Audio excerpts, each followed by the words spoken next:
Tonight, we're hearing from the cutting-edge DNA lab that helped crack a 61-year-old cold case.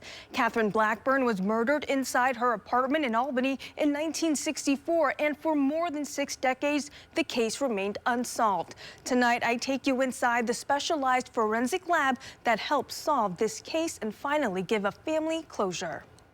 In a state-of-the-art lab thousands of miles from Albany, scientists are breathing new life into decades-old evidence. It's here that DNA collected from 1964 became the key to solving one of Albany's oldest cold cases. The evidence that was provided was actually part of an item of clothing. A piece of clothing from the scene where Catherine Blackburn was found brutally murdered more than 6 decades ago.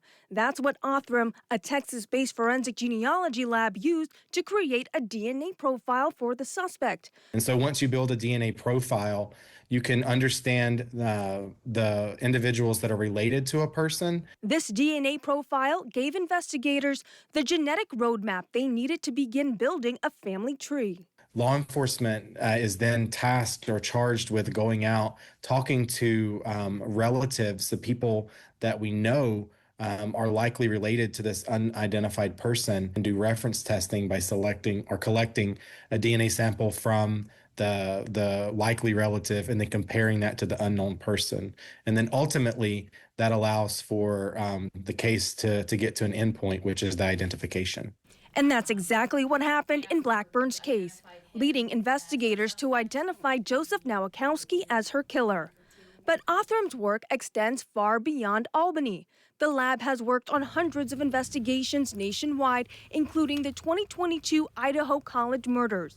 The DNA profile Othram built led police straight to Brian Koberger. We believe that the technology that's here today could help solve every single cold case where there's DNA evidence. And not just cold cases, but active cases. Albany police say Joseph Stanley Nowakowski killed Blackburn. He died in 1998. Investigators believe the attack was random.